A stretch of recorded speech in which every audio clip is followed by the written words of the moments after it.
نرمی عطا فرما۔ میں اور آپ اپنے وجود پہ،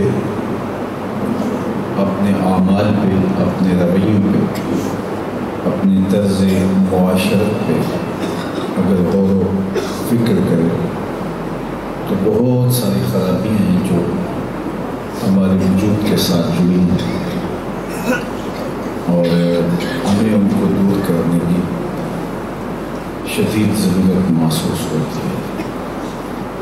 ہمارا دین ہمیں محاسبہ ذات کا درس بھی دیتا ہے اور لوگوں کو خیر کی راہوں پہ، اچھائی کے راستوں پہ گامزن کرنے کے لیے کوششوں کی ترغیب بھی ہے۔ اور اگر کوئی شخص خیر کی راہ پہ گامزن نہیں ہوتا، معاشرے میں شر و فساد کا سبب اور ذریعہ بنتا ہے، تو اس سے کنارہ کشی کا بھی حکم ہمارا دین ہمیں دیتا ہے تاکہ اس کی اصلاح ہو سکے۔ ہم ہر روز نماز عشاء میں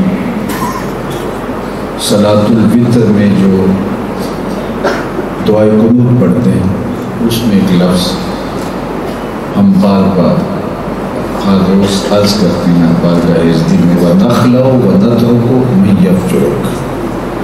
اللہ جو تیرے گناہوں کو توڑتا ہے، تیرے احکام کی پرواہ نہیں کرتا، ہم اس کو ترک کریں گے، ہم اسے چھوڑ دیں گے۔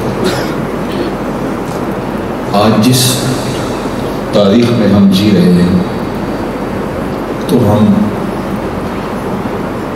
بحیثیت قوم اللہ کے حکموں کے باغی ہیں، احکام الہی سے روگردانی کرنے والے، اور ہم ایک خود سر معاشرے کے فرد ہیں۔ تو پھر ہمیں اپنی ذات سے اپنی اصلاح کا آغاز کرنا ہوگا۔ اصلاح ظاہر اصلاح باطن پہ موقوف ہے۔ اگر میرا رب کا اندر سنور گیا، من ستھرا ہو گیا، تو پھر ہمارے ظاہر میں بھی پاکیزگی آنا شروع ہو جائے گی۔ اس لیے سب سے زیادہ ضرورت ہمیں اپنے اندر کو، اپنے باطن کو پاکیزہ کرنے کی ہے۔ حضرت عبداللہ بن عمر بن عاص رضی اللہ تعالیٰ عنہ جلیل القدر صحابی فرماتے ہیں کہ حضور کی مجلس لگی تھی، ہجوم عاشقہ تھا، کہ آقا کریم نے فرمایا کہ جنتی دیکھنے کا شوق ہو تو دروازے پہ دیکھو، جو اب سب سے پہلے مسجد میں داخل ہوگا وہ شخص جنتی ہوگا۔ تو اس جملے میں چھپی ہوئی حکمت کو صحابہ جانتے تھے، وہ دروازے پہ دیکھنے لگے۔ اگر صرف جنتی دیکھنے کا شوق ہوتا تو حضور سے بڑھ کر کون ہے جنتوں سے بڑھ کر، وہ تو سامنے بیٹھے ہوئے۔ تو کہتے ہم نے دروازے کی طرف توجہ کی تو ایک بوڑھے شخص مسجد میں داخل ہوئے، اعضائے وضو ان کے تازہ وضو کے آثار سے نمایاں تھے، اور بایاں جوتا انہوں نے اپنے ہاتھ میں پکڑا ہوا تھا۔ جہاں جگہ ملی بیٹھ گئے، مجلس جاری رہی، پھر اختتام کو پہنچے، لوگ گھروں کو لوٹ گئے۔ دوسرا دن آیا، پھر مجلس برپا ہوئی اور فرمایا اگر جنتی دیکھنے کا شوق ہے تو دروازے پہ دیکھو۔ ہم نے سوچا دیکھیے آج کون خوش نصیب آتا ہے، دیکھا تو وہی کل والے بزرگ، بایاں جوتا، بائیں ہاتھ میں جوتا پکڑا ہے اور تازہ آثار وضو چہرے پہ ہو رہتا ہے۔ تیسرا دن آیا تو پھر کہا جنتی دیکھنے کا شوق ہے تو دروازے پہ دیکھا۔ ہم نے دیکھا تو پھر وہی بزرگ اسی حالت میں۔ مجلس اختتام کو پہنچی، لوگ گھروں کو پلٹنے لگے تو عبداللہ بن عمر کہتے ہیں میں ان کے پیچھے چل پڑا اور میں نے کہا کہ والد صاحب سے کوئی شکنجی سی ہو گئی ہے اور میں 3 دن آپ کے ساتھ گزارنا چاہتا ہوں، مجھے آپ اپنا مہمان رکھ لیں گے؟ انہوں نے کہا آج ہی کوئی بات نہیں، میری لالچ یہ تھی کہ میں دیکھوں ان کا عمل کیا ہے۔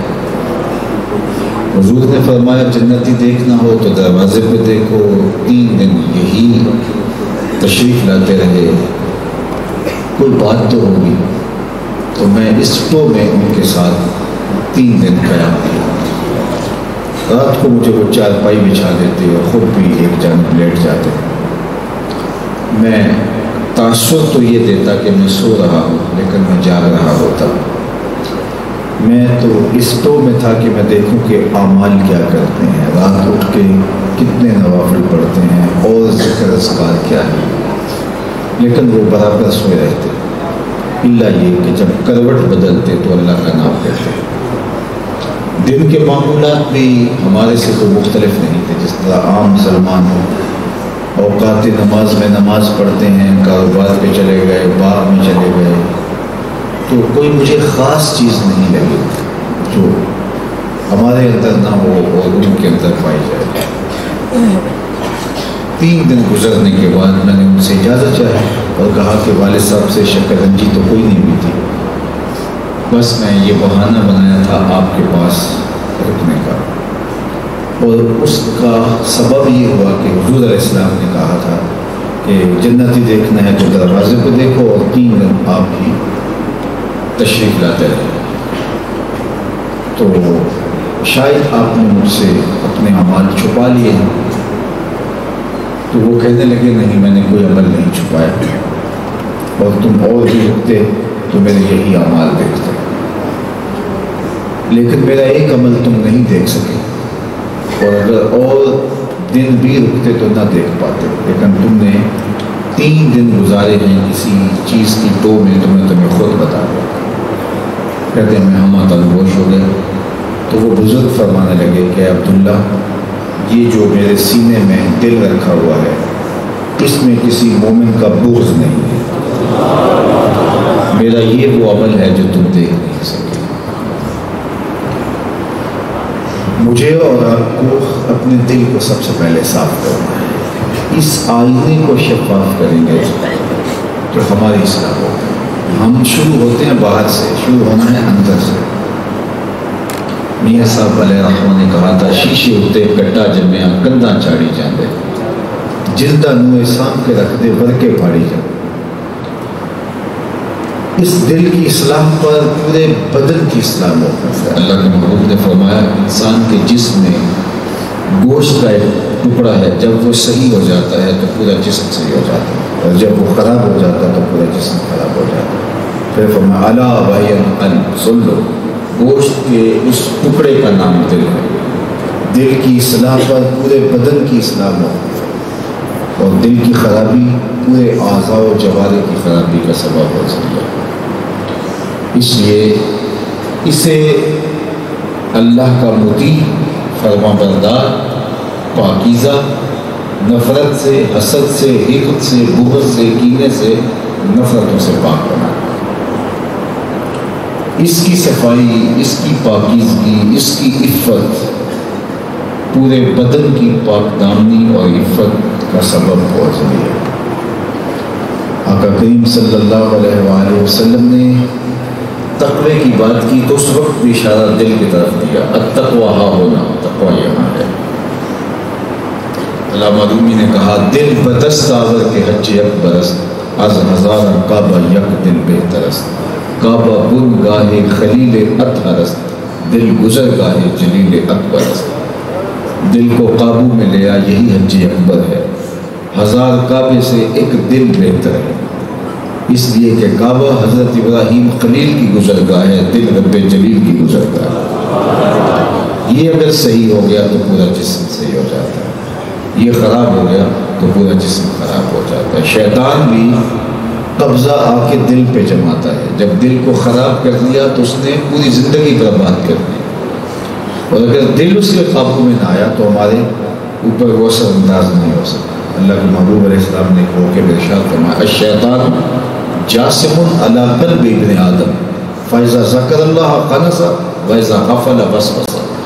شیطان آ کے اولاد آدم کے دل پہ قبضہ جماتا ہے، جب یہ اللہ کا ذکر کرتا ہے تو وہ بھاگ جاتا ہے، اور جب یہ ذکر چھوڑ دیتا ہے تو یہ غافل ہو جاتا ہے۔ دل کی غفلت کے سبب سے شیطان اس کے اوپر قابض ہو جاتا ہے، تو قبضہ کرنے کی وجہ سے پھر وہ دل میں وسوسہ اندازی کرتا ہے اور پورے بدن کے اوپر قابض ہو جاتا ہے۔ اور اگر یہ اس کے قابو میں نہ آئے، یہ کنٹرول میں نہ آئے، تو پھر شیطان ہمارا کچھ نہیں بگاڑ سکتا۔ تو اصلاح کا آغاز قلب کی اصلاح سے ہے، اور یہ اللہ سے توفیق مانگنی چاہیے۔ فرمایا رحمان کی انگلیوں میں تمہارے دل ہیں، جدھر چاہے پھیرتے ہیں۔ اس لیے اللہ کے محبوب کثرت سے دعا مانگتے تھے، یا مقلب القلوب ثبت قلبی علی دینک، اے دلوں کو پھیرنے والے میرے دل کو اپنے دین پہ قائم رکھنا۔ اس لیے اس پہ بہت زیادہ محنت کی ضرورت ہے۔ اللہ سے دعائیں مانگیں۔ دیکھیے جو ہدایت ہے وہ مانگی جاتی ہے، رزق مانگے نہ مانگے اللہ عطا کرتا ہے، لیکن یہ وہ چیز ہے جو ہر روز ہر نماز کی ہر رکعت میں وکالتاً یا اصالتاً ہم اللہ سے طلب کرتے ہیں اہدنا الصراط المستقیم، تو ہدایت اس سے طلب کرنی ہے، ہمیشہ اللہ سے خیر مانگنی ہے، میرے دل کو اللہ سیدھا کرنا ہے، اس کو ٹیڑھا نہ ہونے دینا۔ اور اہل ایمان کو ایک دعا سکھائی گئی ہے، ربنا لا تزغ قلوبنا بعد اذ ہدیتنا وہب لنا من لدنک رحمۃ انک انت الوہاب۔ اللہ میرے دل کو سیدھا کرنے کے بعد دوبارہ ٹیڑھا نہ کر دے۔ اللہ اکبر۔ تو اس دل کی اصلاح پورے بدن کی اصلاح ہے۔ اس کے بعد اللہ کے محبوب نے ارشاد فرمایا تمہارے دو جبڑوں کے درمیان تمہاری زبان اور تمہاری دو ٹانگوں کے درمیان تمہاری پارسائی کی جگہ، اگر تم ان دو چیزوں کی مجھے ضمانت دے دو میں تمہیں جنت کی ضمانت دیتا ہوں۔ انسان کی زبان بگڑتی ہے، سب سے زیادہ گناہ جو ہم سے صادر ہوتے ہیں وہ ہماری زبان کی وجہ سے۔ آنکھیں بھی گناہ کرتی ہیں، کان بھی گناہ کرتے ہیں، ہاتھوں سے بھی جو جبر ظلم کیا جاتا ہے، پاؤں بھی چل کے گناہ کی جگہوں پہ جاتے ہیں، اور ہماری دوسرے اعضاء بھی گناہ کرتے ہیں، لیکن سب سے زیادہ گناہ ہمارے سر سے لے کر پاؤں تک اگر کوئی عضو بدن کرتا ہے تو وہ زبان ہے۔ جھوٹ زبان بولتی ہے، بہتان زبان لگاتی ہے، سب و شتم اور گالی گلوچ زبان کرتی ہے، اور کسی کو برا بھلا زبان کہتی ہے، تلخی سے کسی کا دل زبان دکھاتی ہے، انکار زبان کرتی ہے، تملک زبان کے ذریعے سے۔ تو زبان سب سے زیادہ گناہ کرتی ہے، اس لیے اللہ کے محبوب نے ہم سے ضمانت مانگی کہ جو تمہارے دو جبڑوں کے درمیان، یہ ہڈی کے بغیر گوشت ہے اور اس کو دو جبڑوں کے درمیان جکڑ کے رکھا، 32 دانتوں کا پہرا اس کے اوپر رکھا گیا، لیکن یہ پھر بھی اگر قابو میں نہ رہے تو اس قدر یہ آگ لگاتی ہے، دو جملے قوموں کو برباد کر دیتے ہیں۔ اس لیے سب سے زیادہ توجہ ہمیں اپنی زبان پر دینی چاہیے۔ اگر ہمارا ارادہ ہے کہ ہم نے اپنی اصلاح کرنی ہے تو سب سے پہلے دل ہے، دل کے بعد پھر ہماری زبان آتی ہے، اور زبان کی من جملہ خرابیوں میں سے ایک خرابی جھوٹ ہے، جو ہمارے معاشرے میں ایک فن کی صورت کے اندر سرایت کر چکا ہے، اور ہم سمجھتے ہیں کہ یہ فن ہے، اور اس کو بولنا، جھوٹ بولنا کوئی عیب بھی ہم نے نہیں سمجھا، جبکہ ہم اس نبی کی امت ہیں جو صادق بھی ہے اور امین بھی ہے، اور ہمیں تلقین کی گئی، ترغیب دی گئی کہ اپنی زندگی کو سچ کے ساتھ جوڑ لو۔ اللہ کے محبوب علیہ السلام سے پوچھا گیا کہ مومن بزدل ہو سکتا ہے؟ فرمایا نہیں ہے، مومن بہادر ہوتا ہے، لیکن ہو سکتا ہے کبھی وہ بزدلی بھی کر جائے، آخر بشر ہی ہے۔ پھر پوچھا گیا کہ مومن بخیل ہو سکتا ہے؟ فرمایا سخی ہوتا ہے، لیکن ہو سکتا ہے کبھی وہ بخل بھی کر جائے، بشر بھی ہو جائے۔ بلکہ ایک حدیث پاک میں آیا کہ جو اولاد ہے مبخلۃ مجبنۃ، اولاد بندے کو تھوڑا تھوڑا بخیل بنا دیتی ہے اور تھوڑا تھوڑا بزدل بنا دیتی ہے۔ بندہ جب صاحب اولاد نہیں ہوتا تو تھوڑا بہادر بھی ہوتا ہے اور کشادہ خرچ بھی ہوتا ہے، لیکن جب اولاد ہوتی ہے تو پھر مشکل جگہ چھلانگ لگانے سے ڈرتا ہے کہ میری اولاد میرا انتظار کر رہی ہے، پھر وہ بچت بھی کرتا ہے اپنی اولاد کے لیے۔ تو کہا اولاد مبخلۃ و مجبنۃ، تھوڑا تھوڑا بخیل بنا دیتی ہے اور تھوڑا تھوڑا وہ بزدل بھی بنا دیتی ہے۔ تو مومن فطرتاً سخی ہوتا ہے، لیکن ہو سکتا ہے کبھی وہ بخل بھی کر جائے۔ مومن فطرتاً بہادر ہونا چاہیے، لیکن ہو سکتا ہے کبھی وہ بزدلی بھی دکھا جائے۔ تیسرا سوال حضور علیہ السلام سے پوچھا گیا کہ مومن جھوٹا ہو سکتا ہے؟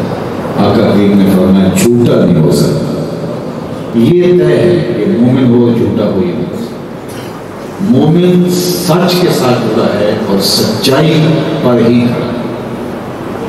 میں اور آپ ذرا اس تعریف کی روشنی میں دیکھیں کہ ہم کتنے کامل مومن ہیں۔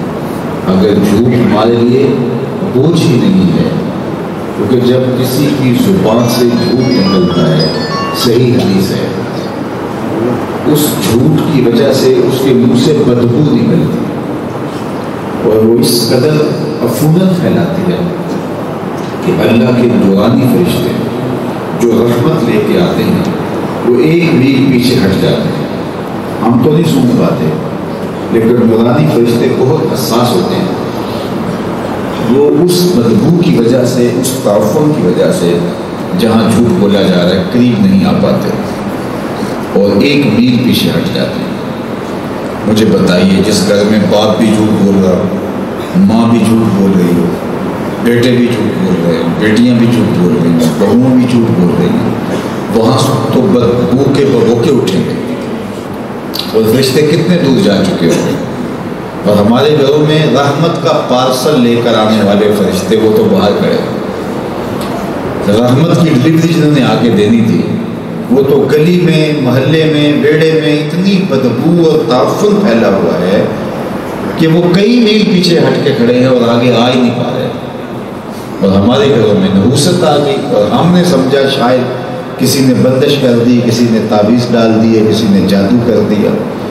پھر ہم بھاگے عاملوں کے پاس، وہ تو ٹھیا لگا کے بیٹھے اسی کام کے لیے تھے اور انہوں نے کہا وہ تم وقت پہ آگے ہو ورنہ وہ تعویذ چل جانے تھے اور تمہارا کچھ نہیں رہنا تھا۔ اب 7 منگل 8 بدھ 15 جمعراتیں آپ کو یہاں آنا پڑے گا۔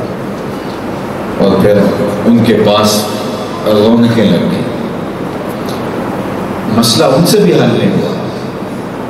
وہ نحوست، وہ بے برکتی، وہ بے چینی، وہ اضطراب ختم ان سے بھی نہیں ہوا، کیونکہ مسئلے کا حل ان کے پاس نہیں ہے، مسئلے کا حل ہمارے پاس ہے۔ ہمارے گھر سے جھوٹ نکل جاتا تو جو رحمت کی ڈلیوری لے کر فرشتے آئے تھے اور کئی میل پیچھے کھڑے تھے وہ آ کے ہمیں رحمتیں عطا کر کے جاتے۔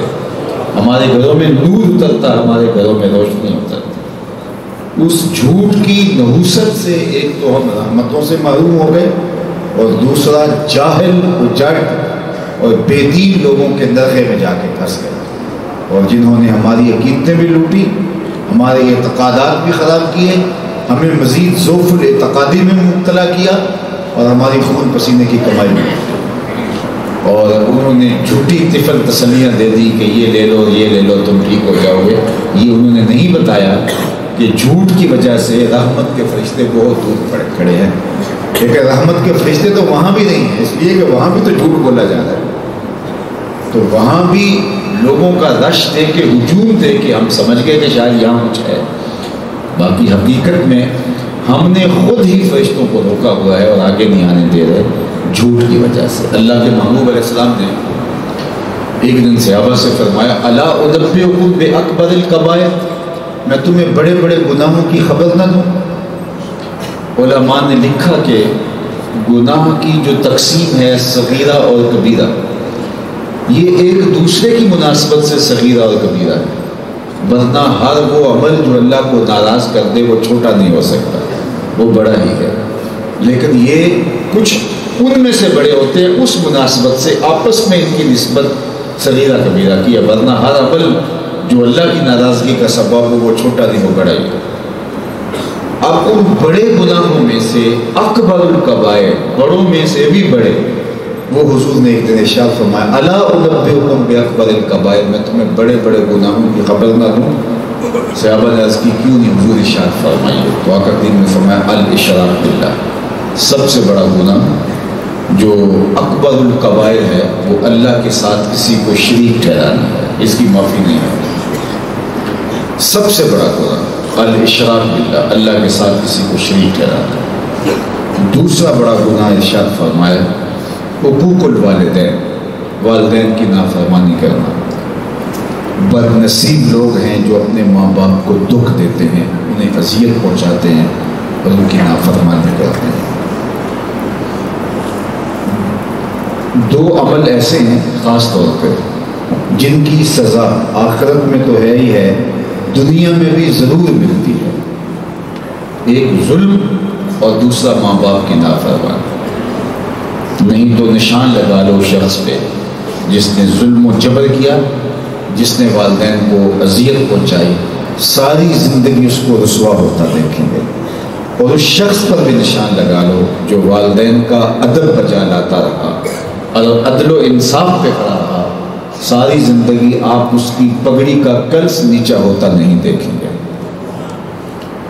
یعنی دو نیکیاں ایسی ہیں جن کی جزا آخرت میں تو ہے ہی ہے، دنیا میں بھی ملتی ہے، اور یہ دو گناہ ایسے ہیں جن کی سزا آخرت میں تو ہے ہی ہے، دنیا میں بھی ضرور ملتی ہے۔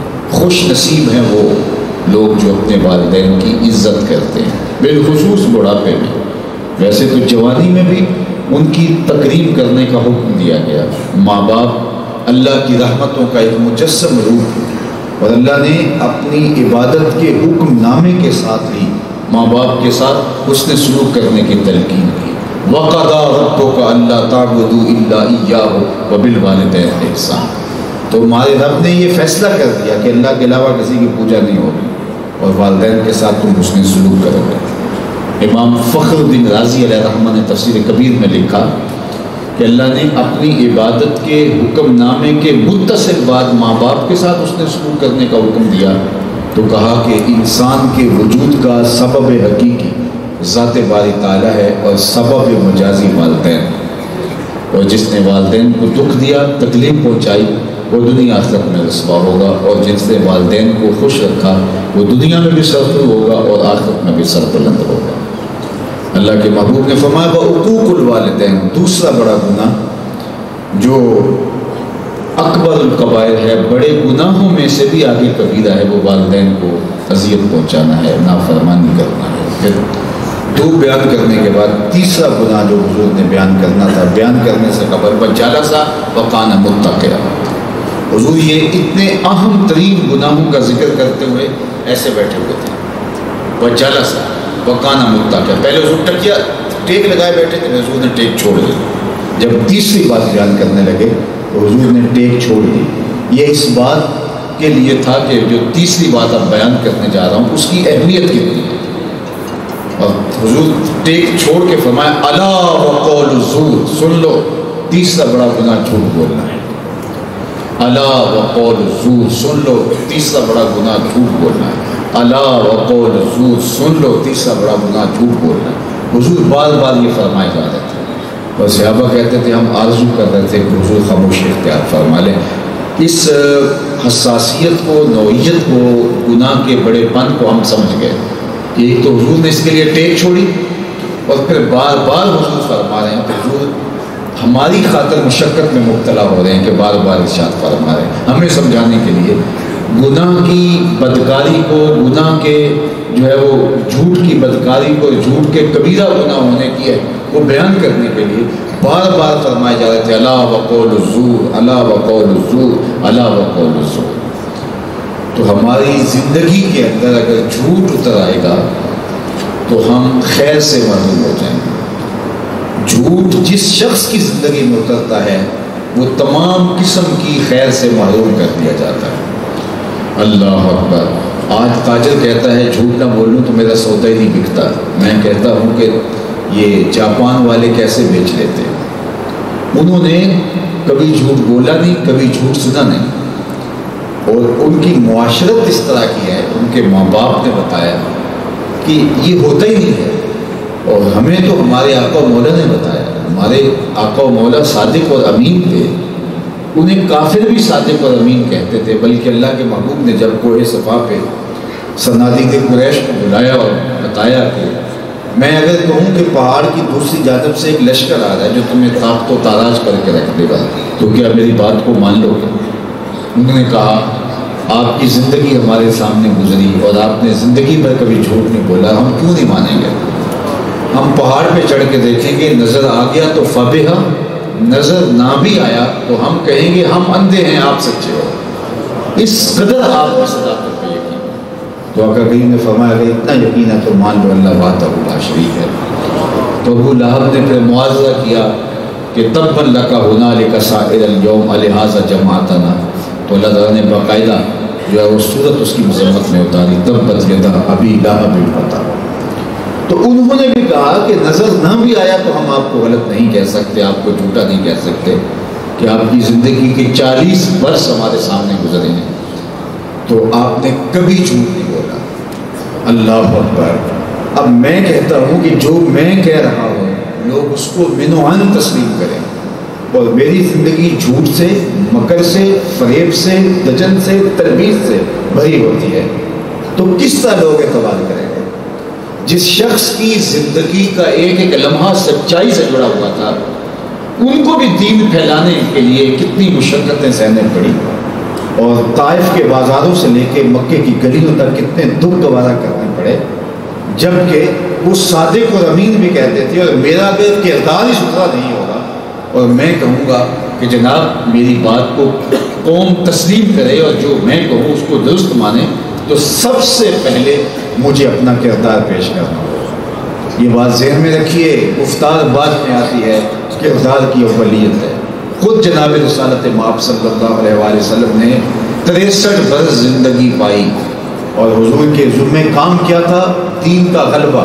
وَالَّذِي أَرْسَلَ رَسُولَهُ بِالْهُدَىٰ وَدِينِ الْحَقِّ لِيُظْهِرَهُ عَلَى الدِّينِ كُلِّهِ۔ اتنا بڑا کام ہے حضور علیہ السلام کے ذمہ، لیکن 63 سالہ ٹوٹل زندگی میں 40 سال تک اعلان نہیں کرنے دیا گیا۔ 23 سال حضور نے تبلیغ کی، مسائل کی جدوجہد کی، لیکن وہ 23 برس مؤثر ہوئے ان 40 برسوں کے ساتھ، اس لیے کہ 40 سال کا کردار لوگوں کے سامنے ہے۔ اللہ کے محبوب نے فرمایا میں تمہارے اندر وقت گزارا، بتاؤ؟ تو انہوں نے کہا کہ آپ نے کبھی جھوٹ نہیں بولا۔ تو میں نے اور آپ نے تبلیغ اپنے قول سے نہیں، اپنے عمل سے، اپنے رویے سے کرنی ہے، اپنی زندگی اور اپنی سیرت سے کرنی ہے۔ حضرت شاہ نقش بند بخاری علیہ رحمہ طریقہ نقش بندیہ کے امام، مقتدا اور سرخیل ہے۔ آپ فرماتے ہیں جس شخص کی خاموشی فائدہ نہیں دیتی اس کی تقریر بھی فائدہ نہیں دیتی۔ یعنی ہم تقریر سے لوگوں کو قائل کرنا چاہتے ہیں، لوگ قائل تقریر سے نہیں ہوتے، لوگ قائل کردار سے ہوتے ہیں۔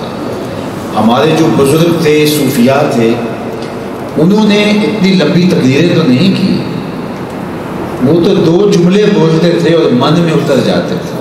از دل خیزت پر وہی چیز دل میں اترتی ہے۔ اس لیے مجھے اور آپ کو سب سے اہم کام اپنے کردار کو مضبوط کرنا ہے۔ اگر آپ کی توجہ ہے اور آپ کو میری یہ تقریر خشک نہیں لگ رہی، چونکہ ہم جو پاپولر خطاب سننے کا مزاج پیدا کر چکے ہیں، جس میں کڑکتے گرجتے نعرے ہوں اور بہت زور و شور کے ساتھ خطاب کیا جا رہا ہو، تو عمومی طور پہ ہمیں وہ بھلے لگتے ہیں اور ہم عادی ہو گئے ہیں۔ لیکن آپ ماشاءاللہ سنجیدگی اور متانت کے ساتھ تشریف فرما ہیں، اور اگر میرا انداز تکلم کا آپ اس کو ایک مناسب انداز سمجھتے ہیں تو میں بات آگے بڑھا سکتا ہوں کہ کردار کے ساتھ قومیں جو ہیں وہ آگے بڑھتی ہیں، اور کردار کی چمک اگر موجود نہیں ہے تو گفتار بے معنی ہوتی ہے۔ ہمارے دین کو اگر آپ کہیں تو یہ دین کردار ہے۔ 40 برس تک حضور نے اپنا کردار پیش کیا ہے، پھر اس کے بعد حضور کی گفتار جو ہے وہ لوگوں کے سامنے آئی۔ تو مجھے آپ کو بھی اسی راستے پہ چلنا ہوگا اپنے کردار، میں یہاں آپ کے سامنے ایک تجزیہ رکھنا چاہتا ہوں، اور وہ یہ بر صغیر پاک و ہند، اس میں کشمیر بھی شامل ہے، ہمارے چاروں صوبے اور گلگت، یہاں انڈیا پھیلا ہوا اور بنگلہ دیش، یہ سارا بر صغیر کا جو خطہ ہے، یہاں کوئی پیغمبر نبی رسول نہیں آیا، کوئی کتاب نہیں اتری، یہاں دین کیسے پھیلا؟ تو آپ سب جانتے ہیں کہ یہاں صوفیاء آئے، بزرگ آئے اور عرب تاجر آئے تو وہ سودا صرف بیچنے کے لیے تھے، لیکن ان کا کردار اتنا چمکدار تھا کہ ہم نے ان سے سودا بھی لیا، ان سے دین بھی لے لیا، اور آج بر صغیر پاک و ہند انہی خطوں کے اندر تقریباً 70 کروڑ سے زائد مسلمان بستے ہیں، یعنی دنیا کے اوپر تقریباً 1 ارب 80-90 کروڑ مسلمان اگر ہیں تو صرف 70 کروڑ اس خطے کے اندر مسلمان پائے جاتے ہیں۔ اور یہ جو لوگ آئے تھے یہاں ہمیں دین دینے کے لیے، یا عرب تاجر آئے تھے، ان کی تعداد لاکھوں میں نہیں ہے، ہر علاقے میں 1 یا 2 افراد بزرگ تشریف لائے، اور انہوں نے جو ہے وہ پورے سے کے پورے علاقے کو بدل دیا، ارجودن کا پورا اوپر سے لے کر نیچے تک سارا بیٹھ گیا۔ حضرت بابا فرید الدین گنج شکر نے بدلا، داتا گنج بخش علی حجویری علیہ رحمہ کے بارے میں اقبال نے کہا تھا، خاک پنجاب از دم اور زندہ گش، پنجاب کی دھرتی کو روشنی اس فقیر کی چوکھٹ سے ملی ہے۔ شاہ عبداللطیف بٹائی وہاں سندھ کی دھرتی میں، اور لال شہباز قلندر، انہوں نے وہاں لوگوں کی زندگیاں بدلی۔ سید امیر کبیر حمدانی اور بلبل شاہ بخاری میں پورے خطہ کشمیر کے اندر روشنیاں بانٹتے ہوئے اور نور بانٹتے ہوئے لوگوں کے من کے اندر چراغاں کرتے چلے گئے۔ کچھ عرب تاجر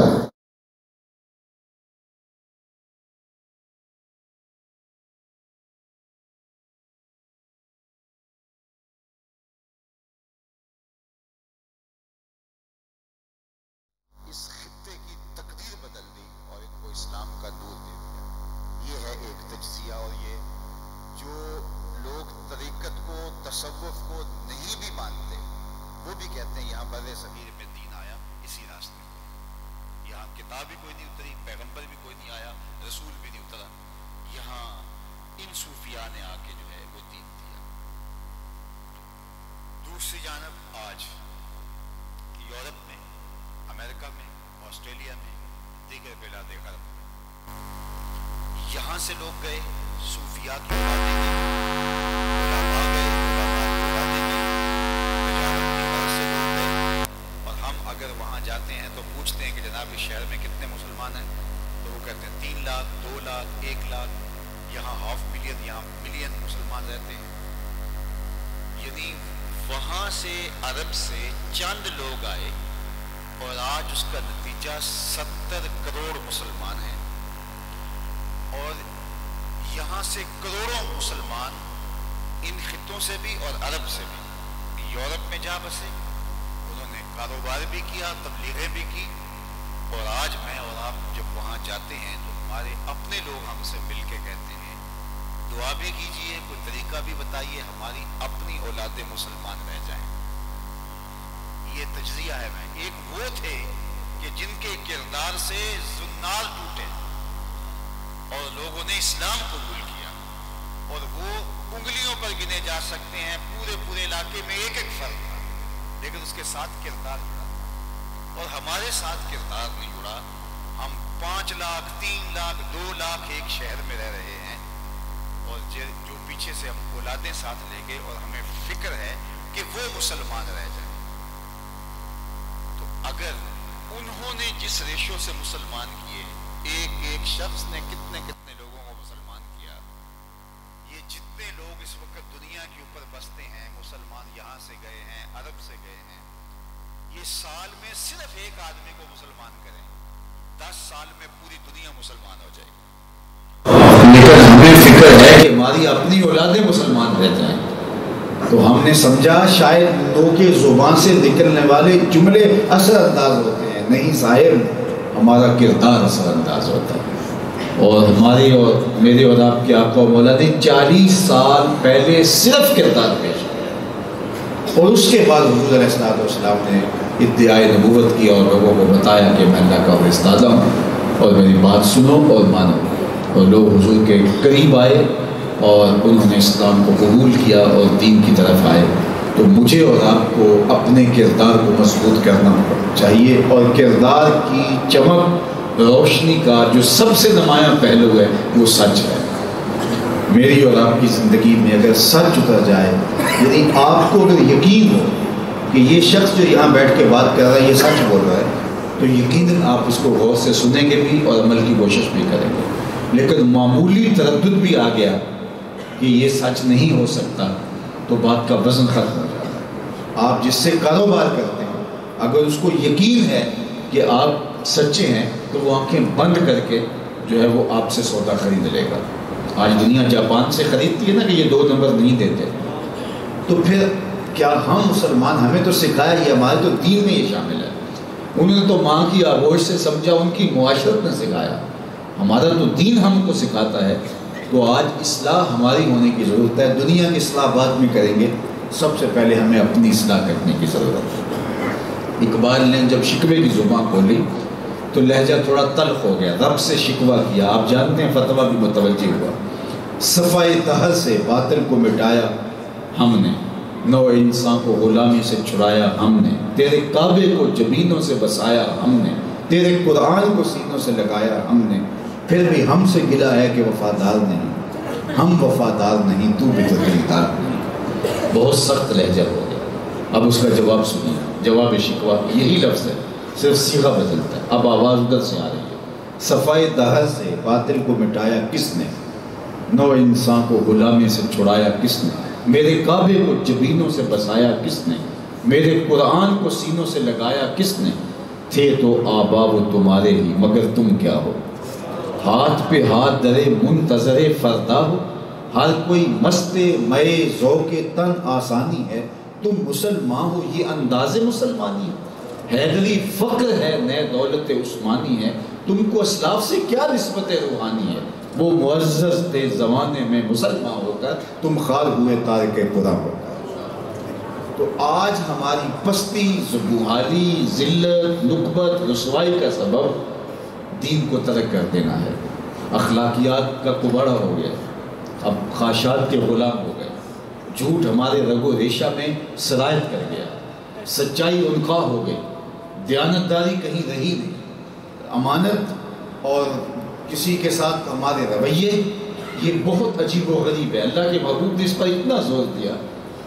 آج میں اور آپ عشق رسول کی بات کرتے ہیں، یہ اعزاز ہے ہمارا، یہ فخر ہے، لیکن ہمارا عشق اگر عمل سے ہم آہنگ ہوگا تو اس کے دور رس نتائج پیدا ہوں گے۔ آئیے حضور کا ایک فرمان آپ کے سامنے رکھنا چاہوں گا۔ ایک دن اللہ کے محبوب نے وضو کیا، اور وضو کا پانی صحابہ زمین پہ گرنے نہیں دے رہے۔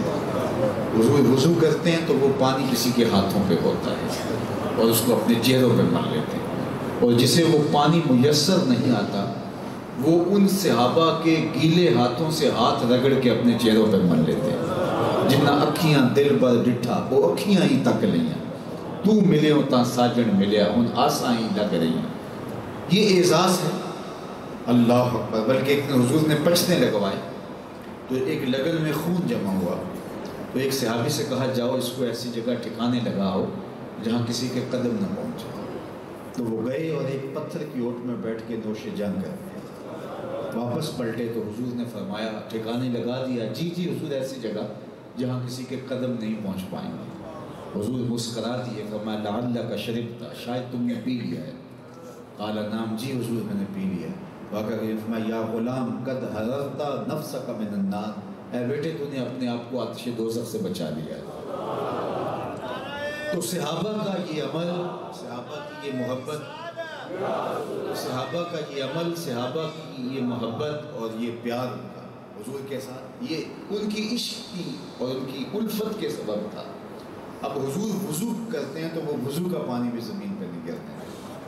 تو آقا کریم نے جب صحابہ کی اس محبت کو دیکھا تو فرمایا ما یحملکم علی ھذا، صحابہ تمہیں اس بات پر کس نے ابھارا کہ تم میرے وضو کے پانی کو زمین پر گرنے نہیں دے رہے، جبکہ میں نے تو اس کا حکم نہیں دیا۔ کچھ حکم دیے جاتے ہیں اور پہ عمل کیا جاتا ہے، اور کچھ راستے عشق خود تراشتا ہے۔ یار منانے کا ڈب خود آتا ہے، پانی ہڑا نو لوڑ کی راہ برندی، پہنچے آپ دریا سرکار یار۔ جب سیلاب آتا ہے تو دریا پہ پہنچنے کا راستہ خود ڈھونڈتا ہے۔ تو کہا ما یحملکم علی ھذا، میں نے تو حکم نہیں دیا کہ تم میرے وضو کے پانی کو زمین پہ گرنے دو، نہ گرنے دو، اور تم یہ کر رہے ہو، اس بات پر تمہیں کس نے ابھارا؟ یہ حضور نے صحابہ سے سوال کیا۔ انہوں نے کہا حب اللہ و رسولہ، اللہ اور اس کے رسول کی محبت ہے۔ آقا کریم نے ان کی اس ادائے عشق کی نفی نہیں کی کہ تم نے اگر درست نہیں کیا یا دوبارہ نہ کرنا۔ صحابہ کرتے رہے، ساری زندگی کرتے رہے، صلح حدیبیہ کے موقع پہ بھی کیا اور دیگر مواقع پہ بھی کیا۔ اللہ اکبر، یہ حضور کے ساتھ ان کی محبت کا عالم تھا، ان کی الفت کا ایک کرینہ تھا۔ لیکن جو حضور علیہ السلام نے اس موقع پہ فرمایا وہ میں آپ کے سامنے رکھنا چاہتا ہوں۔ کہا کیوں میرے وضو کے پانی کو زمین پہ نہیں گرنے دے رہے؟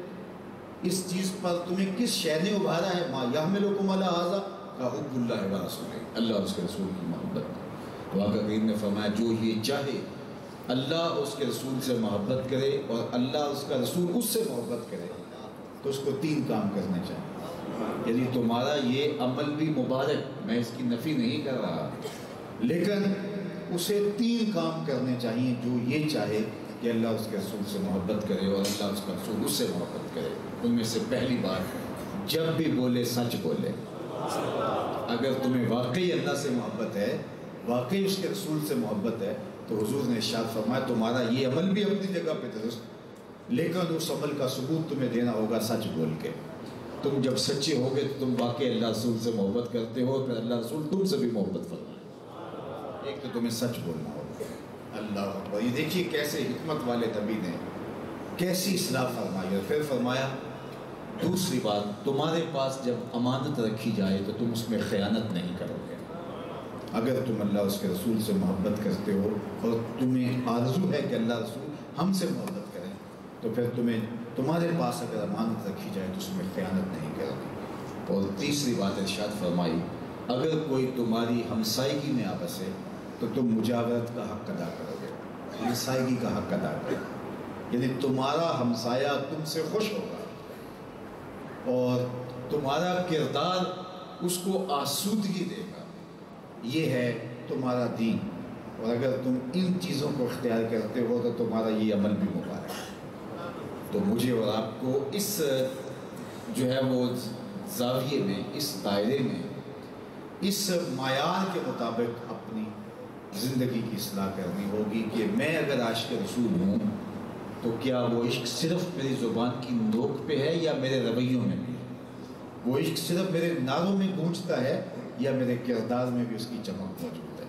وہ عشق صرف جو ہے وہ یہاں لگے ہوئے بیج پر ہے یا اس بیج کے نیچے جو دل ہے اس میں بھی اسی عشق کے بسیرے ہیں؟ تو یہ میرا رویہ گواہی دے گا، میرا طرز زندگی گواہی دے گا کہ میں حضور علیہ السلام کے ساتھ محبت کتنی کرتا ہوں۔ اللہ، محبت میں جو محبوب کا حکم ہوتا ہے وہ مقدم ہوتا ہے۔ حضرت عبداللہ ابن رواحہ رضی اللہ تعالیٰ عنہ کو حضور نے فرمایا جنگ موتا کے موقع پہ کہ ان جتنے بھی صحابہ ہیں ان کو لے جاؤ جو مجاہد ہیں اور وہاں پہنچو۔ تو انہوں نے مجاہدین کا دستہ تیار کیا اور ان کی صف بندی کی اور ان کو مدینہ المنورہ سے روانہ کر دیا۔ ان کے پاس خود تیز رفتار سواری تھی اور وہ رک گئے۔ کوئی بات نہیں، میں جی جا رہے ہیں نا تو میں صبح ان کے ساتھ شامل ہو جاؤں گا، کام پورا کر کے ہوم ورک کر کے ان کو بھیج کر کے آپ رک گئے۔ صبح جمعے کا دن تھا اور یہ جمعرات کا دن تھا۔ نماز جمعہ کے لیے حضور جب ممبر پہ بیٹھے تو عبداللہ ابن رواحہ سامنے بیٹھے ہوئے تھے۔ تو حضور نے فرمایا ابن رواحہ، جب میں نے کہا تھا صحابہ کو لے کے نکل جاؤ تم یہاں بیٹھے ہو؟ عرض کی حضور جو حالات ہیں وہ آپ کے سامنے ہیں، میں نے سوچا دوبارہ پتہ نہیں دید بھی ہو کہ نہ، اور حضرت عبداللہ ابن رواحہ کی شہادت بھی ہو گئی تھی جنگ موتا۔ تو میں نے سوچا کہ میں آخری بار حضور کا دیدار کر لوں۔ میں نے ویسے اپنا کام پورا کر دیا اور صحابہ کو بھیج دیا، میں نے سوچا میں حضور کے پاس جمعہ پڑھ لوں، زیارت کروں اور پھر میں جا کے قافلے کے ساتھ شامل بھی ہو جاؤں گا۔ تو حضور نے فرمایا ابن رواحہ، زمین اور آسمان کے درمیان جتنی خالی جگہ ہے اگر اس کو سونے سے بھر دیا جائے اور تم اس کو راہ خدا میں خیرات بھی کر دو جو کل چلے گئے ان کے اجل کو پھر بھی نہیں پہنچ سکتے۔ یعنی محبوب کے حکم کا جو تقدم ہے، اور میں اور آپ اگر دعوی عشق رکھتے ہیں اور ہمیں پانچگانہ نماز بھی میسر نہیں ہے تو ہمیں ضرور سوچنا ہوگا کہ ہمارا عشق ابھی کچا ہے۔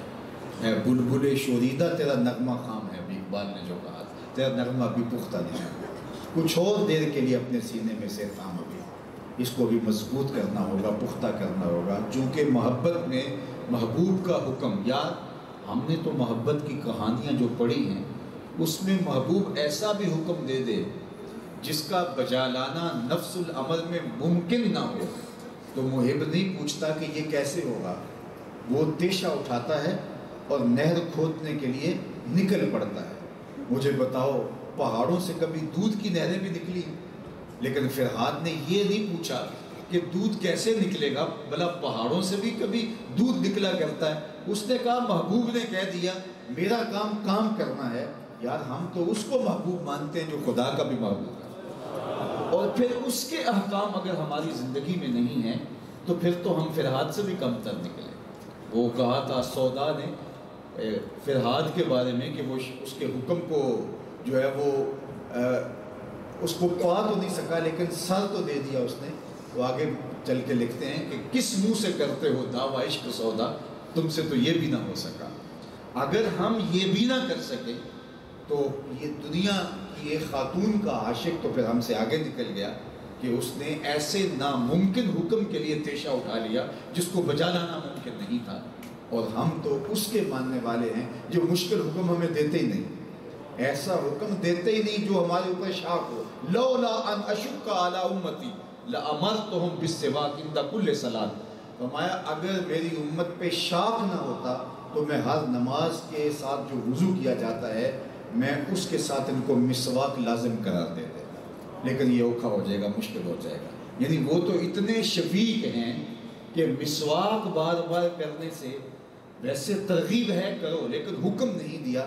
اگر حکم دے دیتے، فرض کر دیتے تو کہا تمہارے لیے مشکل بن جاتی، میں تمہیں اتنی مشکل میں بھی نہیں ڈالنا چاہتا۔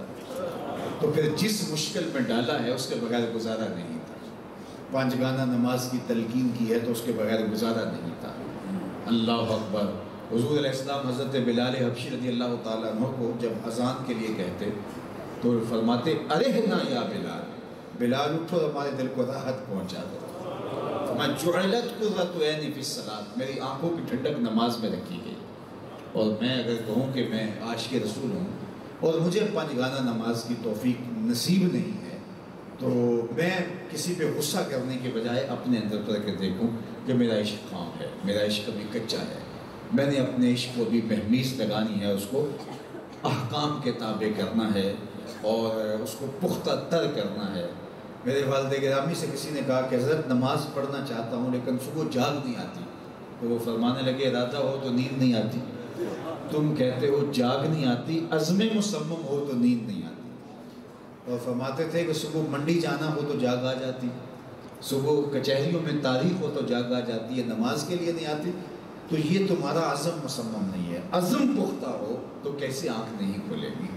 تو اللہ کی توفیق سے یہ ممکن ہوتا ہے، اور اس سے توفیق مانگیں۔ اس لیے ہدایت روز مانگنے کے لیے کہا گیا کہ اللہ ہماری پیشانیوں کو پنجگانہ سجدوں کے نور سے آباد کرنا، کہیں ایسا نہ ہو۔ کسی نے کہا ہمیں کیسے پتہ چلے گا کہ ہماری نماز قبول ہوئی ہے؟ کہا ایک نماز کے بعد مالک جب دوسری نماز کے لیے تجھے مسجد میں آنے کی توفیق دے دے، سمجھ لو پہلی قبول کر لی اللہ۔ اور جس کو توفیق نہیں ہے وہ لا کہتا پھر میں نہیں پڑھتا، تو کون ہے نہ پڑھنے والا، تجھے وہ اپنی چوکھٹ پہ بلاتا ہی نہیں۔ لاہور میں جو ریلوے اسٹیشن ہے اس سے باہر نکلے تو نوری مسجد آتی، جو ایک زمانے میں بڑی چہل پہل ہوتی تھی، اب تو وہ حال ریلوے کا نہیں رہا۔ تو جب ٹرین آنے والی ہوتی تو پھر وہاں رش بڑھ جاتا، تو ایک صاحب سامان لے کے اترے تو ایک کلی آگے بڑھ کے اس سامان کو لے لیتا ہے، میٹرو روڈ پہ اس کو چھوڑنا تھا، تو راستے میں یہ نوری مسجد پڑتی ہے۔ تو عصر کا وقت تھا، تو اس مزدور نے کہا، اس کلی نے کہا کہ بابو اگر نماز عصر کا وقت تنگ سا ہو رہا ہے تو میں یہاں رکھ دیتا ہوں، آپ تھوڑا انتظار کریں، تو میں ذرا نماز پڑھ رہا ہوں. اس نے کوئی بات نہیں, اس نے سامان رکھا اور نماز پڑھنے چلا گیا. بابا جی نماز تھوڑا بڑے ٹھہر ٹھہر کے پڑھتے تھے, تو یہ باہر چکر کاٹ رہا تھا اور بابا جی تسلی سے نماز پڑھ کے بعد میں تسبیحات فاطمہ پڑھنے لگے. تو اس کے صبر کا پیمانہ جب ریز ہو رہا تھا کہ میں نے جانا ہے اور وہ نماز پڑھنے بیٹھ گیا ہے, تو وہ جو جگہ ہوتی ہے جوتے اتارنے کی, تو اندر جا کے جہاں جوتے اتارے جاتے ہیں وہاں کھڑا ہو کے اندر جھانکتا ہے, تو دیکھا کہ بابا جی نے سلام پھیر لیا تھا اور تسبیحات پڑھا ہے. تو تھوڑا اسی انداز میں کہنے لگا, بابا باہر آ بھی جاتا ہوں کیڑی شاہ باہر نہیں آتے تھے. تو بابا مسکرا کے پلٹ کے دیکھ کے کہنے لگا, جیڑی شاہ پتر تک اندر نہیں آتے. تو بندہ سمجھتا ہے کہ میں نہیں جا رہا, میاں تم کون ہو نہ جانے والے, وہ تمہیں اپنے در پہ بلا ہی نہیں رہا. 5 گانا نماز, ہمارے بزرگ فرماتے تھے کہ رات سونے سے قبل 5 انگلیاں بھی گن لو اور 5 نمازیں بھی گن لو. تو اللہ کا شکر ادا کرو اگر انگلیاں سلامت ہیں اور 5 نمازیں پوری ہوئی. تو میں اور آپ یہ بنیاد ہے ہمارے مومن اور کافر کے درمیان فرق ہی نماز کا ہے. میں اس بات کا منکر نہیں کہ 11ویں دلوانی چاہیے, لیکن میں یہ بات کہوں گا کہ حضور سیدنا غوث اعظم الشیخ عبد القادر الجیلانی علیہ رحمہ و رضوان فرماتے ہیں کہ جو بے نمازی ہے اس کو مسلمانوں کے قبرستان میں دفن نہ کرو. اور سعدی شیرازی بولے کہ بے نمازی کو قرض نہ دو, جو رب کا قرضہ ادا نہیں کرتا تمہارے قرضے کی کیا پرواہ کرے. اللہ. حضرت سلطان باہو علیہ رحمہ فرماتے ہیں کہ بے نمازی سے خنزیر بھی پناہ مانگتا ہے, وہ بھی کہتا ہے کہ یہ مجھے ملنے نہ پائے. اب کتنا بدبخت ہے جس کو سجدوں کی توفیق ہے. اور آج ہمارے معاشرے میں 10% لوگ ہوں گے جو نماز پڑھتے ہوں گے, 90% جو ہیں ان کو اللہ کے حضور سر جھکانے کی توفیق نہیں ہے. تو پھر ہم کس طرح کے مسلمان ہوں گے اور پھر دنیا کے اوپر ہم کیسے غالب آ سکتے ہیں؟ آج ہمارے ساتھ جو سلوک ہو رہا ہے تو وہ تو پھر سلوک ہوگا ہمارے ساتھ جب ہم اپنے رب کے حضور سجدہ ریز ہونے کے لیے تیار اور آمادہ نہیں ہیں. یار عید کی نماز واجب یا فرض نہیں ہے, اور یہی مسجدیں ہوتی ہیں, جگہ نہیں مل رہی ہوتی. ہماری مرضی ہے جی ہم واجب کو فرض سے آگے لے جائیں, اور ہماری مرضی ہے تو فجر کی جو ہے وہ فرض عین کی بھی پرواہ نہ کریں. پھر دین تو ہماری خواہش کے مطابق ہو گیا نا. جس چیز کو فرض قرار دیا گیا اس کی ہم پرواہ نہ کریں, اس کی چھٹی بھی نہیں ہے. حالانکہ جو واجب عید ہے, بیمار ہے تو اس کے اوپر واجب بھی نہیں ہے, مسافر ہے تو واجب بھی نہیں ہے. لیکن جو نماز ہے 5 گانا وہ بیمار پر بھی واجب ہے اور مسافر پر بھی واجب ہے, حتیٰ کہ حالت جنگ میں بھی اس کی چھٹی نہیں دی گئی. کس قدر اہتمام کرنے کی اس کی تلقین کی گئی. وضو کے لیے پانی نہیں ہے تو تیمم کر کے پڑھ لو, کھڑے ہو کے نہیں پڑھ سکتے بیٹھ کے پڑھ لو, بیٹھ کے نہیں پڑھ سکتے لیٹ کے پڑھ لو, پڑھنی پڑے گی تمہیں. بلکہ علماء نے کہا کہ اگر کوئی بندہ دشمن اس کے پیچھے لگا ہوا ہے اور اس نے پانی میں چھلانگ لگا دی اور تیرنا شروع کر دیا اور دشمن نے بھی پیچھے چھلانگ لگا دی, اب وقت نماز کا تنگ ہو رہا ہے, اب وہاں کیا کرے؟ تو کہا کہ قبلہ کی جو جہت ہے وہ شرط اس سے ساقط ہو جائے گی. وہ جدھر بھی تیرتا ہوا جا رہا ہے تیرتے ہوئے نماز کی نیت کر لے, اس حالت کے اندر بھی نماز نہیں چھوڑے. ہمارے دین کی یہ بنیاد ہے 5 گانا نماز, اور ہمارے نزدیک اس کی پرواہ نہیں ہے. اور آج کل کثرت کے ساتھ لوگ فجر کی نماز چھوڑ رہے ہیں, اور ماں نہیں جگا رہی کہ بچے نے پھر اسکول جانا ہے, پھر سارا دن اس کی. اور جس عمر میں نماز کی عادت پختہ ہونی تھی اس عمر کے اندر ماں نے بڑا رحم کیا, ماں نے بڑی شفقت کی بچے پر, اس کو نماز کے لیے نہیں اٹھایا, باقی سارے کاموں کے لیے اس کو تیار کرتی چلی جا رہی ہے. یہ ہماری بنیاد تھی اور ہم نے بنیاد کو ترک کر دیا. ہم اپنی اصلاح کا آغاز یہاں سے کر سکتے ہیں. ہمارے عمل سچائی کے ساتھ جڑے ہوں اور ہمارا کردار اور ہماری زندگی نماز کے ساتھ جڑی ہو. اگر 5 گانا نماز میسر ہے تو اللہ کا شکر ادا کیجیے, اور اگر ہماری زبان سچ کی خوگر ہے, جھوٹ نہیں بولتی, تو اللہ کا شکر ادا کیجیے. اور جو شخص جھوٹ بولتا ہے اس کی زندگی میں جھوٹ ہے, تو جھوٹ اللہ کے محبوب نے فرمایا دوزخ کی طرف لے جانے والا ہے. بعض لوگ پوچھتے ہیں کہ تمانیت قلب میسر نہیں آتی. اتنی دولت کے باوجود, اتنی آسودگیوں کے باوجود آج جس طرح کی آسودہ زندگی ہم گزار رہے ہیں، ماضی میں بادشاہوں کی زندگی بھی ایسی نہیں تھی، بادشاہوں کی زندگیاں بھی ایسی آسودہ نہیں تھی۔ ان کے پاس بڑی سے بڑی سواری جو تھی گھوڑا تھا، تازی گھوڑے تھے، چلو کہہ لیجئے، یہ ہاتھیوں کے اوپر ہودج رکھ دیے جاتے تھے۔ تو کیا ہاتھی اتنی جگہ اتنے آرام کے ساتھ لے کر کے منزل پہ پہنچ سکتا ہے جتنی آج اعلی نسل گاڑیاں لے کے ہمیں منزل پہ پہنچا دیتی ہیں؟ انواع و اقسام کے کھانے، آج کے لباس، اس دور کے لباس عجائب گھروں کے اندر موجود ہیں، آپ جا کے دیکھ لیں۔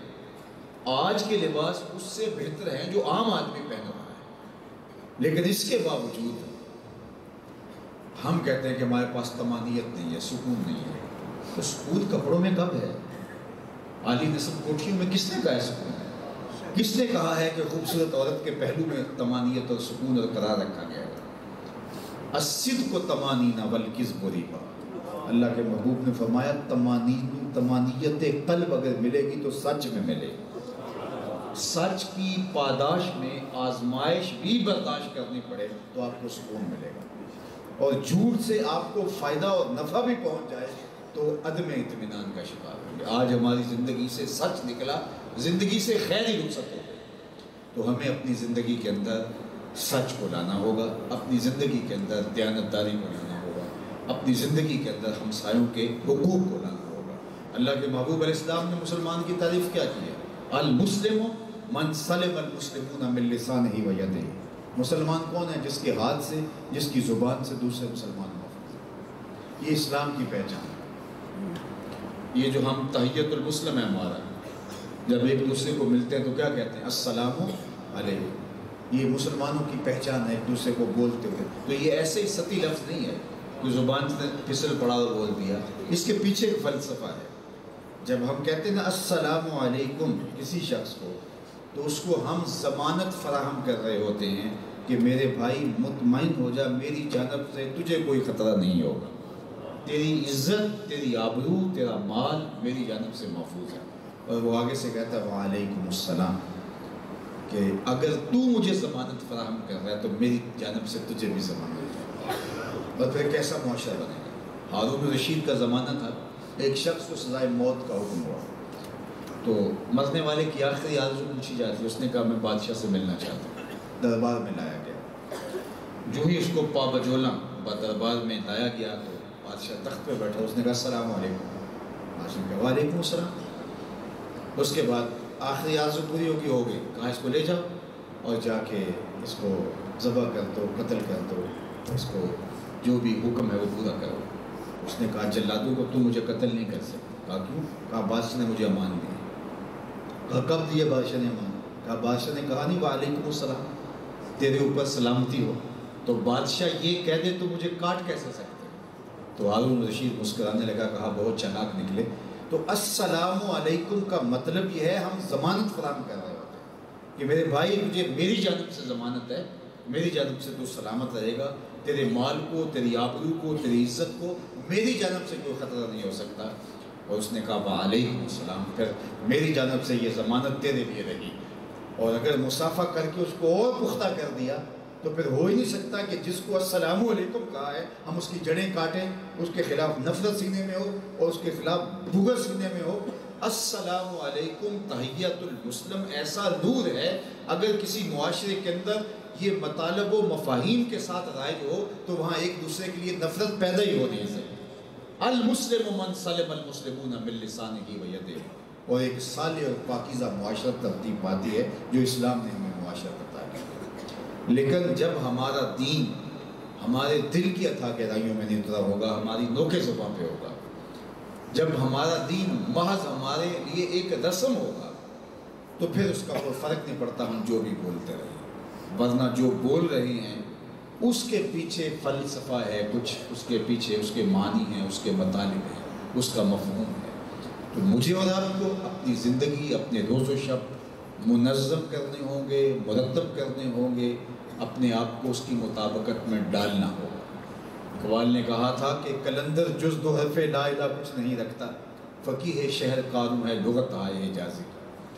آپ کے پاس اگر دو لفظ ہیں اور اس پہ عمل پیرا نہیں ہے تو آپ لاکھوں کروڑوں سیکھنے کے لیے نکل پڑے ہیں، تو میاں کیا فائدہ ان کے سیکھنے کا؟ جو میسر ہے اس پہ تو عمل ہی نہیں۔ شیخ شبلی کا نام آپ نے سنا، بہت بڑا نام تھا، تو ابو علی سینا ان کی صحبت میں آیا کرتا تھا۔ تو ایک دن ابو علی سینا نکلتے ہوئے خادم خاص سے کہنے لگا کہ میرے بارے حضرت کوئی تبصرہ کرے تو مجھے وہ لکھ بھیجنا، میں حضرت کی اپنے بارے رائے سمجھنا چاہتا ہوں۔ مدتیں گزر گئی، حضرت نے کچھ نہیں کہا۔ ایک دن خود ہی بات چھیڑی کہ حضرت وہ ابو علی سینا بہت بڑے فلسفی ہیں، وہ آئے تھے تو کیسے شخص تھا؟ تو کہا خوب بس اچھے آدمی تھے۔ تو اس نے لکھ بھیجا، تو ابو علی سینا مطمئن نہیں ہوا کہ یہ تو ایک رسمی لفظ ہے، کسی کے بارے میں کہہ دیا جاتا اچھا آدمی۔ تو کہا کہ حضرت سے پھر میرا ذکر دوبارہ کبھی کسی موقع پہ کرنا جب موج میں۔ تو پھر ایک موقع آیا تو اس نے کہا حضرت وہ ابو علی سینا آئے تھے، کیسے شخص تھے؟ اب میں خیر خوب بس بہت اچھے آدمی۔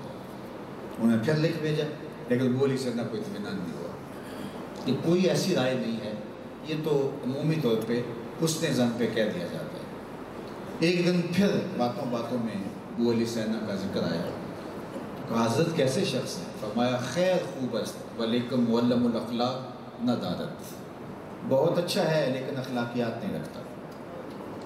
یہ بات ابو علی سینا کو خادم نے لکھ دی کہ حضرت نے یہ کہا۔ ابو علی سینا نے پڑھا تو اس کے تن بدن میں آگ لگ گئی، چونکہ اس نے اخلاقیات پر، معلم الاخلاق پر کئی کتابیں لکھی ہوئی تھیں۔ تو وہ دن رات سفر کرتے، حضرت کے پاس آپ پہنچا کہ حضرت آپ نے میرے بارے یہ کہا ہے، جبکہ اس موضوع پہ میں نے اتنی کتابیں لکھی ہوئی۔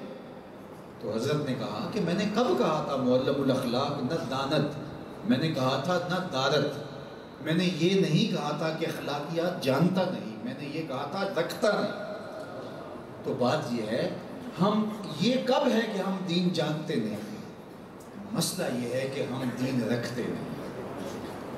ویسے تو ہم اگر کیسی دقیق آج کا عالم کتنی باریک باتیں کرتا تھا اور آج کتنے باریک اور لطیف نکتے بیان ہوتے ہیں، لیکن اصل مسئلہ یہ نہیں ہے کہ آپ کو باریکیاں کتنی آتی ہیں، اصل مسئلہ یہ نہیں ہے کہ آپ اس کے کس کس پہلو سے واقف ہیں، مسئلہ یہ ہے کہ جو دین ہم نے سمجھا ہے وہ کیا ہمارے اندر اترا بھی ہے یا نہیں۔ وہ ایک بزرگ تھے تو وہ کہنے لگے کسی کو کہ آؤ نا آج نماز جمعہ پڑھنے جائیں، تو کہا کہ یار میں نے تو کبھی پڑھا نہیں، کہا چلو آجو آج میرے ساتھ۔ تو جب وہ گئے تو حضرت بیان کر رہے تھے، جو خطیب صاحب تھے، استنزہوا عن البول فإن عامت عذاب القبر منہ، کہ جو ہے وہ پیشاب کی چھینٹوں سے بچا کرو، کیونکہ زیادہ تر جو قبر کا عذاب ہوتا ہے وہ پیشاب کی چھینٹوں سے ہوتا ہے۔ تو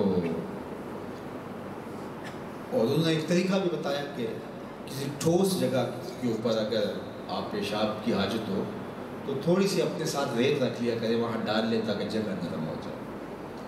تو یہ پھر تھوڑی ریت اپنے ساتھ رکھنے لگے، یہ جو پہلی بات جو مطلب مبارک پڑھنے گئے تھے، جہاں بھی کوئی ٹھوس جگہ ہوتی وہاں ریت ڈالتے۔ تو اگلا جمعہ آیا تو پھر وہ ملے کہ چلے حضرت کے پاس جمعہ، کہا کہ پہلا بوجھ اٹھا رہا ہوں وہ تو پورا کرو، اس کا تو عادی ہو لو۔ اس نے کہا مجھے تو مدت نہیں ہوگی پڑھتے ہوئے، تو اگر سننا ہی ہے کان سے، سمینا و عصینا، ہم نے سنا اور بھلا دیا اور نافرمانی کی تو کوئی فائدہ نہیں۔ سمینا و اطعنا، جو سنا ہے اس پہ عمل کیا جائے، اور وہ دو حرف بھی ہوں تو کافی ہوتے ہیں۔ تو مجھے اور آپ کو دین سمجھنا بھی ہے اور دین پہ عمل پیرا بھی ہونا۔ ہم معلومات کا خزانہ تو جمع کرنا چاہتے ہیں، لیکن ہم جو ہے وہ اس پہ عمل پیدا نہیں ہونا چاہتے۔ ہماری اصلاح لفظوں کو یاد کرنے سے نہیں ہوگی، اس کو عمل کرنے سے۔ ایک بندہ میڈیکل سٹور پہ جائے اور یا ڈاکٹر کے پاس جا کے نسخہ لکھوا لے اور اس نسخے کو پڑھتا رہے اور بار بار اس کو دہراتا رہے، تو مجھے بتاؤ اس کا مرض ختم ہو جائے گا؟ جو لکھا ہے اس کو لے جائے ڈاکٹر کے میڈیکل سٹور کے، اس کو اوپر خریدے، اس کو خرید کر کے جن اوقات میں اس کو استعمال کرنے کا کہا گیا ہے ان اوقات میں اس کو استعمال کر کے اللہ سے پھر شفا مانگے، تو پھر جو ہے اس کو شفا ہوگی۔ ڈاکٹر سے اس نے نسخہ لکھوایا، اس کو صبح شام دوپہر ڈاکٹر نے کہا استعمال کرنا ہے، تو اس کو پڑھتا ہے اور اس کو فریم کر کے اپنے اس نسخے کو اگر رکھ دیا تو کوئی فائدہ نہیں ہوگا. فائدہ تب ہوگا جب عملاً اس کو استعمال کرے گا. ہم نے دین کو فریم کر کے اپنے دل میں، اپنے دماغ میں، اپنی لائبریری میں رکھا ہوا ہے، ہم نے اس کو پریکٹس نہیں کیا، عملی زندگی میں اتارا نہیں ہے. اس لیے ہم مسلمان جو ہیں وہ مسلمان ہونے کے باوجود، اتنی کثرت کے باوجود دنیا کے اوپر رسوا اور ذلیل ہو رہے ہیں. چمی گوئن مسلمانم بلرزم کے دانم مشکلات لا الہ. اقبال نے کہا جب میں کہتا ہوں کہ میں مسلمان ہوں تو میں کانپ اٹھتا ہوں، اس لیے کہ میں لا الہ الا اللہ کے تقاضوں کو سمجھتا ہوں. تو جب میں اور آپ عمل کے ساتھ آہنگ ہوں گے تو پھر ہمارے باطن کی ستھرائی اور پاکیزگی بھی میسر آئے گی، اور ہمارا ظاہر بھی شریعت کے مطابق میں ڈھل جائے گا، اور ایک صالح پاکیزہ نورانی معاشرہ تشکیل پائے گا جو مقصود ہے شریعت کا. اللہ کے محبوب علیہ السلام جو پیغام دیتے تھے، ہوتا ہی نہیں تھا کہ صحابہ اس پیغام پر عمل پیرا نہ ہو، بلکہ صحابہ 10 آیات کی تلاوت کرتے تھے، اگلی 10 کی تلاوت تب کرتے تھے جب ان 10 پہ عمل ہو جاتا تھا. اور ہم سب کچھ ازبر رکھے ہوئے ہیں لیکن ہماری زندگی کے اندر عمل نام کی چیز نہیں. تو میں اور آپ اگر چاہتے ہیں کہ میری اور آپ کی اصلاح ہو تو ہماری اصلاح کی صورت یہ ہے کہ ہم شریعت پر عمل پیرا ہونے لگ جائیں. جب میں کہتا ہوں الہی میرے احوال دیکھ، حکم ہوتا ہے اپنا نامہ اعمال دیکھ. تو ہمیں اپنے نامہ اعمال پہ غور و تدبر کرنا ہوگا، اترنا ہوگا اپنے اندر، اور اپنی اصلاح کے لیے کوشاں ہونا ہوگا. اللہ تعالیٰ کی بارگاہ میں دعا ہے آپ کا آنا قبول فرمائے، اور اس عالی مرتبت عالی شان مسجد جس کا سنگ بنیاد جو ہے وہ ماضی بعید میں نہیں، ماضی قریب میں رکھا گیا، اور پھر 1 سال سوا سال کے اندر یہ منصہ شہود پہ آئی، اور اب یہ تیاری کے آخری مراحل میں ہے. میں اس پر آپ کو مبارکباد بھی پیش کرتا ہوں. اور یہاں جو اسلامک سینٹر قائم کیا گیا، دیکھتے ہی دیکھتے جس طرح وہاں تعلیمی نظم خوبصورتی کے ساتھ منظم ہوا، اللہ تعالیٰ اس کی برکتیں جو ہے وہ اس مسجد کی جملہ انتظامیہ کو، اہل علاقہ کو، اور ہمارے مدرسین کو، اور جو طلبہ پڑھ رہے ہیں سب کا مقصود فرمائے. اپنی پناہیں، امان، حفاظتوں کا حصار اور آب و بری زندگی اللہ میری اور آپ کی زندگی میں اتار دے. وآخر دعوانا ان الحمدللہ رب العالمین. سلام. یہ ممکن نہیں ہوگا کہ تمام لوگوں کو انفرادی طور پہ کیا جائے. میں کلمات بول دیتا ہوں جو اس غرض سے احباب موجود ہیں. توبہ میں تو سب شامل ہو جائیں، لیکن داخل طریقت کا جو ارادہ رکھتے ہیں وہ ان کلمات کو میرے ساتھ پڑھیں گے. پڑھیے اشہد ان لا الہ الا اللہ وحدہ لا شریک لہ واشہد ان محمدا عبدہ ورسولہ. اے اللہ، زندگی میں قصداً یا سہواً مجھ سے کوئی کفریہ یا شرکیہ کلمہ یا فعل یا رویہ سرزد ہو گیا ہو، تجدید ایمان کرتا ہوں، پچھلے گناہوں سے توبہ کرتا ہوں. اللہ میری توبہ، سب گناہوں سے توبہ، جو چھپ کر کیے ان سے توبہ، جو ظاہر کیے ان سے توبہ. آئندہ 5 گانا نماز، رمضان شریف کے روزے، مال بخشا گیا زکوٰۃ، توفیق ہوئی حج بیت اللہ، والدین کی فرما برداری، رزق حلال کمانا کھانا اختیار کروں گا. تیرے اس بندے سے طریقہ مبارکہ نقش بندیہ میں بیعت ہوا. اس سلسلے کے سارے اسباب قبول کیے. دل پر نقش اسم ذات اللہ اللہ اللہ قبول کیا. آمین. بحرمت طہ و یاسین. آمین. سلام پر حضور خیر الانام. اس کے بعد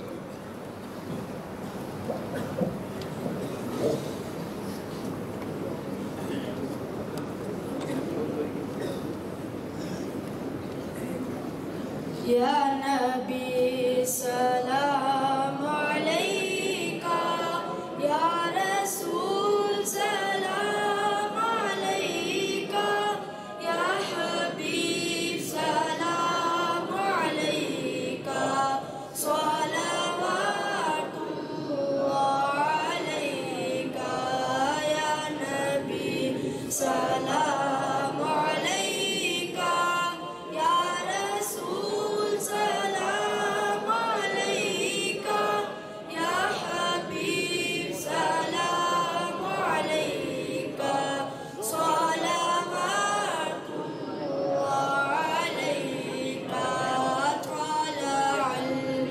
تدعو علينا من ثنية الوداع وجب شكر علينا ما دعا لله داعي يا نبي سلام عليك يا رسول سلام عليك يا حبيب سلام عليك صلوات الله عليك مجھے در پہ پھر بلانا مدنی مدینے والے مجھے در پہ پھر بلانا مدنی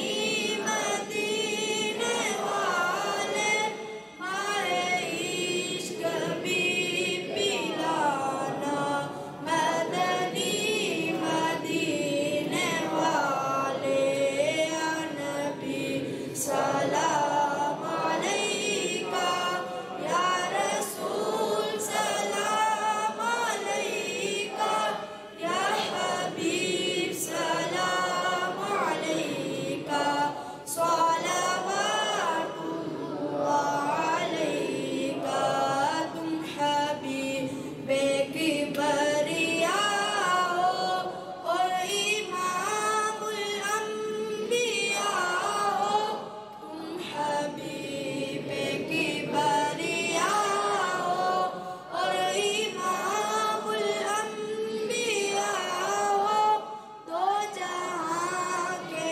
پیشوا ہو شافع روزے جزا ہو یا نبی سلام علیکہ یا رسول سلام علیکہ یا حبیب سلام علیکہ صلوات اللہ علیکہ یہ مریض مر رہا ہے تیرے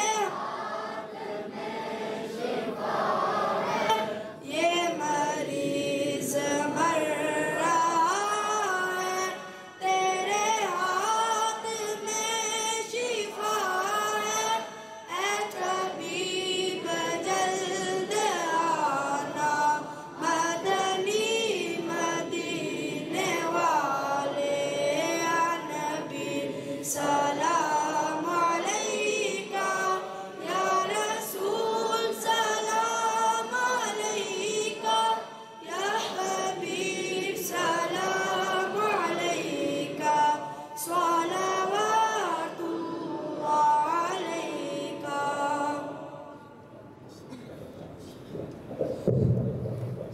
محمد واجن الجود والکرم وآلہ وصحبہ وبارک وسلم۔ اللہ اٹھے ہوئے ہاتھ پھیلی ہوئی جھولیاں اپنی رحمتوں سے بھر دے، وقت کی بہاریں نصیب فرما دے، مقدر کی خزائیں رخصت کر دے، جئیں تو تیرے لیے مریں تو تیرے دین کے لیے، زندگی کی آخری ہچکی تک تیرے رسول کے وفادار ہیں، ہر علت سے ہر قلت سے ہر ذلت سے رہائی عطا کر، اپنے پاک نبی کے در کی گدائی عطا کر، نفس و شیطان کے مکر و فریب سے تجل و تلبیسات سے ہماری حفاظت فرما، اللہ عفت اور پاک دامنی عطا کر، اللہ ہمیں صرف زبانی نہیں عملی مسلمان بنا، ہمارے رویوں کو خوبصورتی دینا، ہمارے لہجوں کو متانت دینا، ہماری پیشانیوں کو روشنی عطا کر، باطن کو خیر عطا فرما۔ اللہ جتنے لوگ یہاں موجود ہیں گھروں میں واپس پہنچنے سے پہلے اللہ اس اجتماع کی برکتیں سب کے گھروں تک پہنچا، زندگی اسلام پر موت ایمان پر، اللہ میرے وطن کی خیر فرما، امن کی بہاریں پیدا کر، خطہ کشمیر کو آزادی کی بہاریں عطا کر، اللہ اہل فلسطین کی مدد فرما، غزہ کے مظلوموں کی مدد فرما۔ اس آسمان کے نیچے زمین کے اوپر تیرے علاوہ ان کا کوئی آسرا نہیں بچا، اللہ ان کی نصرت و اعانت فرما، اللہ ان کے حوصلے نہ ٹوٹنے پائیں۔ مسجد اقصیٰ کے دروازوں پر جو حق کا علم اٹھائے میدان عمل میں موجود ہے، اللہ ان کی نصرت فرما۔ اللہ اس راہ میں جو شہید ہوئے ان کی شہادتیں قبول فرما، جو برسرے پیکار ہیں اللہ ان کی مدد، نصرت اور اعانت فرما۔ 56-57 اسلامی ملکوں کو غیرت اور حمیت کا نور عطا کر، اللہ ان کو یگانگت کے اجالے دینا، ان کی پشت پہ کھڑے ہونے کی ہمت عطا کر، بھٹکے ہوئے آہو کو پھر سوئے حرم لے چل، اس شہر کے خوگر کو پھر وسعت صحرا دے۔ میں بلبل نالا ہوں اس اجڑے گلستان کا، تاثیر کا سائل ہوں محتاج کو داتا دے۔ اللہم اید الاسلام والمسلمین، اللہم اعز الاسلام والمسلمین۔ اللہ اس مرکز کو قیامت تک یوں ہی سلامت رکھنا، اس مرکز کی تعمیر میں جس نے ایک اینٹ بھی پیش کی اس کو بھی جزا دینا۔ اللہ جو سڑک سے گزرتے ہوئے محبت کی نظر سے دیکھ کے گزر بھی گیا اسے بھی جزا عطا کر۔ جنہوں نے فراوانی کے ساتھ مال پیش کیا، اپنی صلاحیتیں دی، اپنا وقت دیا، اللہ ان سب کو اتنا عطا کرنا زندگی بھر کمی نہ آنے پائے۔ اللہ ان کی نسلوں کو بھی شاداب رکھنا، یہاں پڑھنے والے، پڑھانے والے، سیکھنے والے، سکھانے والے، حتیٰ کہ جھاڑو دینے والوں پر بھی اپنا خاص کرم نازل کرنا۔ اللہ یہ جتنے لوگ آئے ہیں سب کو خیر دینا، ہم سب کے فوت شدگان کی مغفرت فرما، ہمارے والدین کے درجے بلند فرما، ان کے برزخی کوائف اپنے کرم سے درست فرما۔ اے اللہ اپنا خاص کرم فضل اس امت کا مقسوم کر، امت کو کھویا ہوا وقار عطا کر، اللہ خیر و برکت کی راہیں نصیب کر، ہماری بیٹیوں کو شرم و حیا عطا کر، نوجوانوں کی آنکھوں میں حیا پیدا کر، بھٹکے ہوئے آہو کو پھر سوئے حرم لے چل، اس شہر کے خوگر کو پھر وسعت صحرا دے۔ الہی جب تک ہمارے جسم میں یہ جان رہے تجھ پہ صدقے تیرے محبوب پر قربان رہے، کچھ رہے یا نہ رہے دعا ہے یہ امین کہ نزاع کے وقت ثابت ہمارا ایمان رہے۔ صلی اللہ تعالی علی النبی الامین وعلی آلہ واصحابہ اجمعین، والسلام علیکم ورحمۃ اللہ وبرکاتہ۔